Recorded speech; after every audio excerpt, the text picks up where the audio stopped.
Hello, everyone. My name is Arturo Cruz. We are doing our blog platform today, and we are excited to have Mr. Ryan Tibbens here with us. We one of the things we wanted to start doing now is sort of engage the community and engage the people who are making a change in the community. And Ryan is one of those folks. If you haven't heard of him, I'm sure you'll probably hear from him in the near future. But Ryan, please introduce yourself. Thank you for joining us, and let's go. All right, so I'm Ryan Tibbens. I teach high school English in Loudoun County Public Schools, and that's probably where I've gotten to know the most people through. I just finished my 14th year, so you rack up a lot of former students and coworkers and parents in that time. On the side, I run Tibbens Education Services and Tutoring, which is a small private tutoring company I run, focus on writing work, primarily college admissions essays, a little SAT work, but anything reading and writing related, I'm pretty good with. And I also run the ClassCast podcast, which is essentially where I talk to people, sort of like what we're doing right now, actually. Okay. Talk to people from both locally in Loudoun County and all over the country about education in the big picture, sort of try to do like the big philosophical issues of what are we doing and what can we do better, which is very much how I approach, class and tutoring. I think critical thinking is important. So most things I'm doing professionally and even through some of the hobby work really focuses on critical thinking and education. So you said you've been teaching in Loudoun County for 14 years? Mm-hmm. Did you grow up here, or did you like a lot of the people who live in Loudoun County? They're from somewhere else, right? Right. Tell me about that.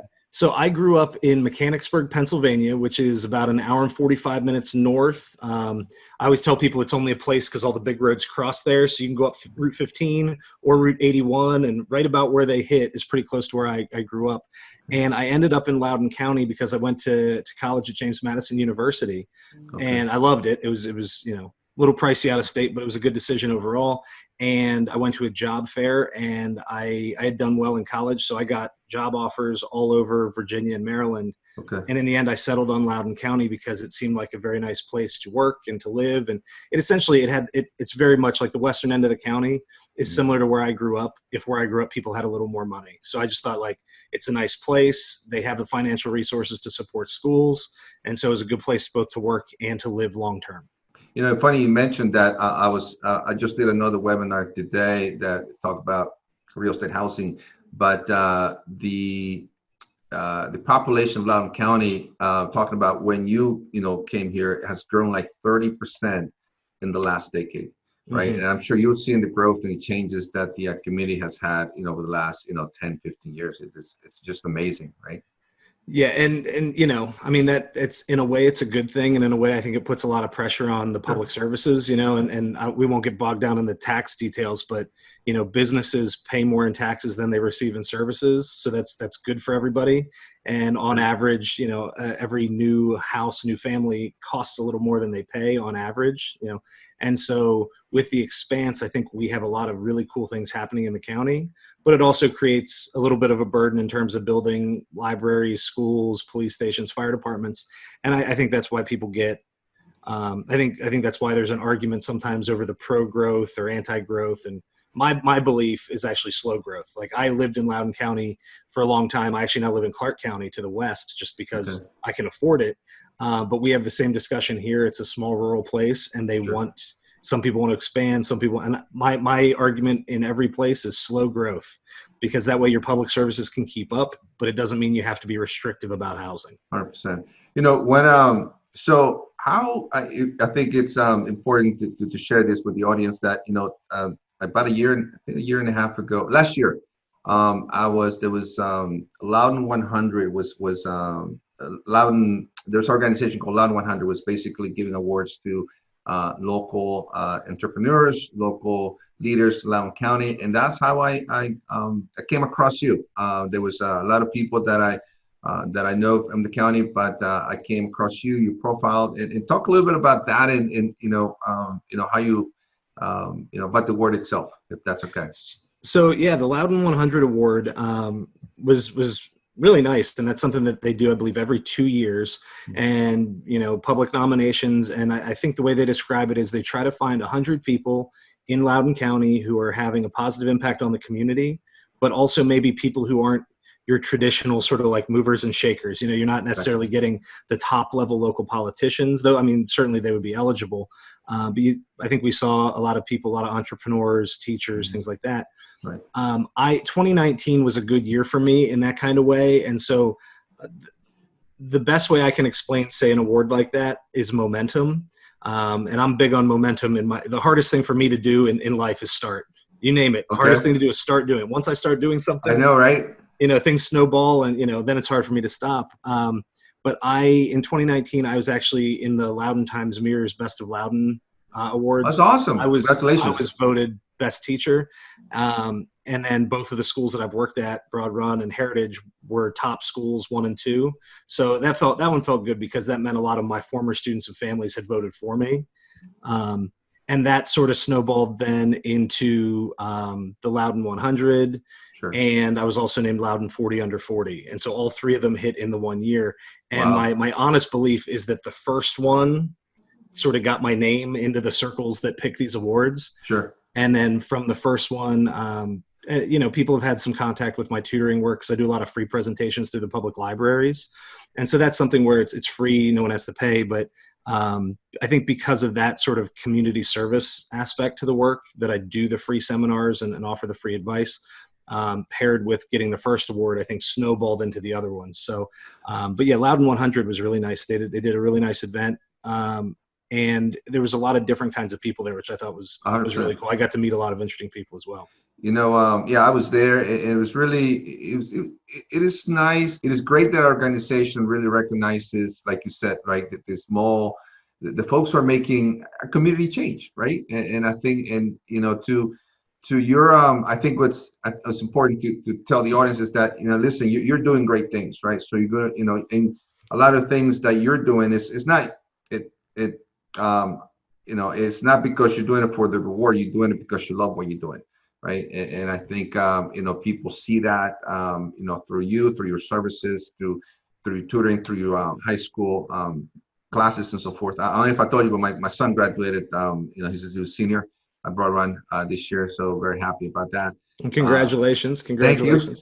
Thank you. Thank you. So we, it's huge, man. It's really, again, the services that you provide, I think, speak for themselves. So, let's jump real quick onto, obviously, COVID-19, right? It has affected everybody. We at the beginning we were talking about, it's not going to be okay. It's going to affect only certain people, and then we get, I can't remember the guy's name on this Cast Away movie.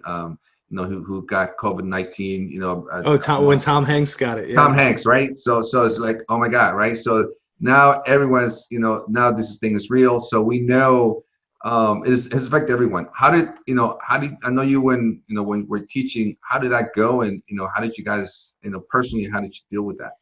So, that was one of the tricky things that I think frustrated a lot of people, was how sudden the decision was made locally to close schools. I think it was March, I want to say 12th, I think was the first day we canceled. I think March 11th was when the World Health Organization officially declared pandemic. Mm-hmm. And I think CDC followed on that day or the next day. So we were done on, I think it was either the 11th or the 12th or the 13th. And teachers found out at 5 in the morning, the same time parents did. So it kind of caught everybody a little off guard. And I think at the time I, and probably a lot of other people, sort of second guessed it. But when the rest of the state closed within a week, and, it started to look like a really good decision. If you're going to close anyway, you might as well get it done and follow the best advice. Right. Educationally, it was tricky. And this is something I talked about on my podcast. Normally I talk to other people, but I've done a few solo episodes, just me talking. And one, I talked about how this is really a great opportunity. We've been talking about how schools need to change and update for decades. Now you have this situation. Now you have this situation that forces that change. It makes you do something different. And initially I was really optimistic that essentially we had nothing to lose. We might as well try new things. I think in the end, the decisions that were made by the school board administration were very cautious, which in the short term frustrated me a lot. But over time, I really got thinking about it, and there's a lot of legal issues and legislative issues Of that course. govern public schools. And so in the end, they made decisions that I didn't love, but I now understand and think in a similar situation, I might have done something similar just to avoid, lawsuits and extra problems. But, the shift to online doesn't have to be a bad thing. I don't think it went particularly well for most people, but I think it's just because no one was used to it, like, No one had the tools or to handle this stuff. I mean, even yeah. in real estate, right? We just as we just did not know. I mean, we went for like a couple weeks. Was like, what do we do now, right? So I'm sure Yeah, yeah. You got to think, like, how do you show a house if no one can come to the house? And I mean, everybody had to adjust. And I think that for a lot of the parents and students, especially, but for teachers as well, we need to remember that what we did in the spring was an emergency response. That was not a planned out thing, that we didn't have time to process to get stuff together. If we end up going online part time or full time or whatever in the fall, I'm not saying it'll go perfectly, but I have a lot of faith that it will go much better because we've had time to adapt. You have time Sure. to plan, and you have to think that going to school online is different than in person.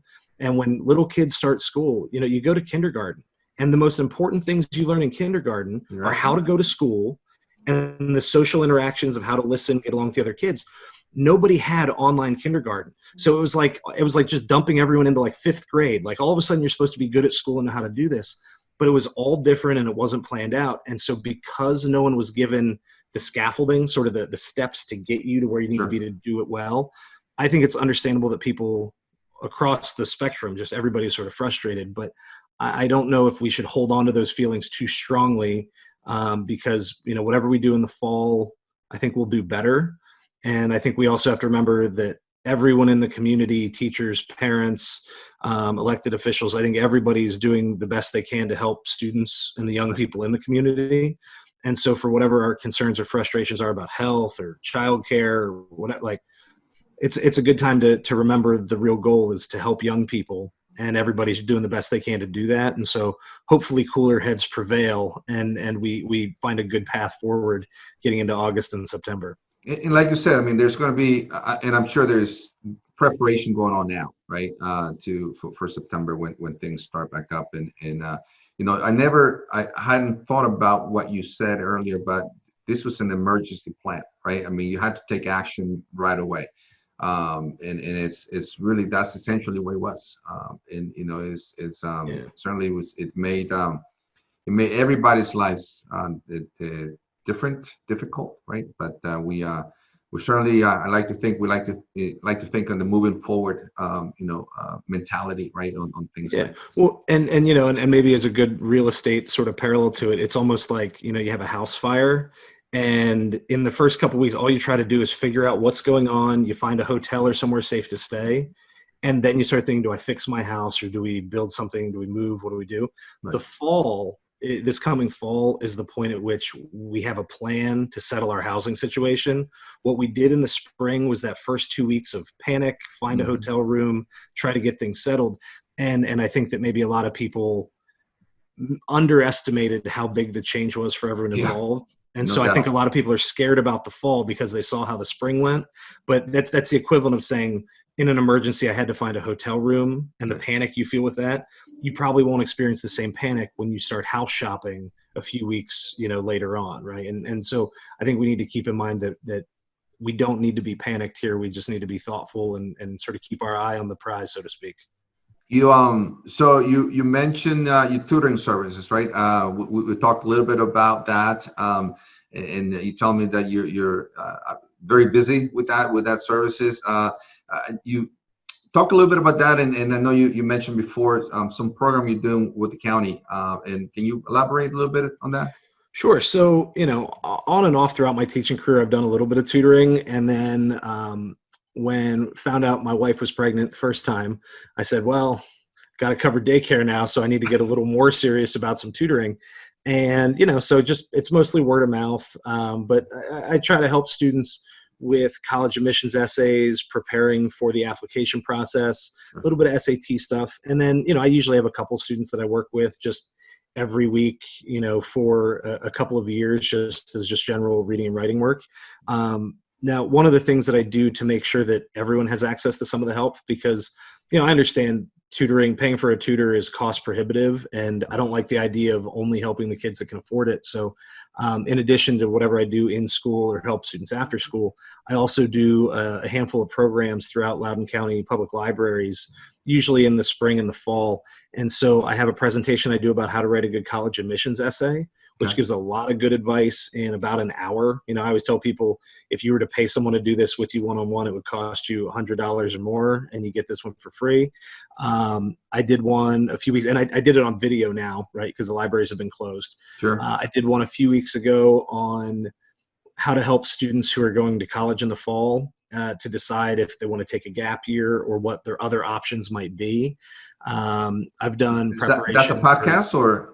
Say again? Is that a podcast, the last one you did about going to school first year and so forth?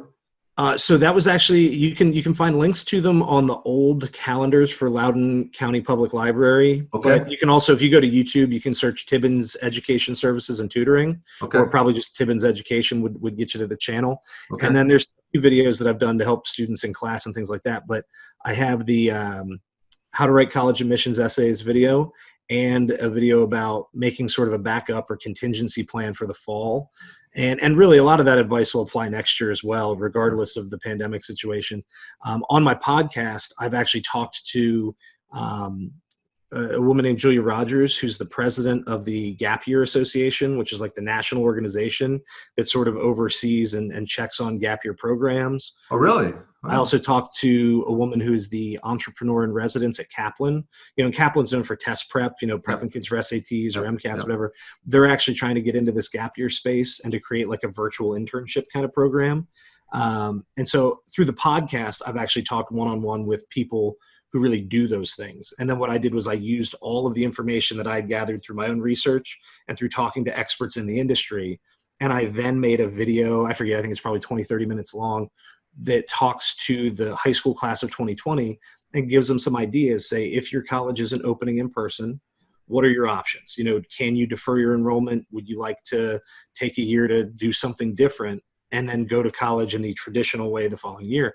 And again, I'm sure there was probably good advice I missed, but I did the best I could to provide a lot of good ideas and advice in one place, because I think that a lot of students and parents are confused or concerned. Mm-hmm. And that's where, because I have a relationship with some people at the library, I said I'd make the video for them, and they promoted that one a few weeks back. And so it's that kind of stuff I think that is good for everyone. And I learn a lot by doing it. I mean, it never hurts me to learn new things about, what we can do to help students, but that also helps me then with my tutoring, because people see the videos or they see the presentations, and then by word of mouth, people contact me that way. And so I never have to worry about sort of, hunting down business at that point, because I've already been doing that work in the community. It's it talks about, I mean, that's right, because, the stuff that you're doing is you're essentially like giving back already, right? In terms of, and you're just listening to what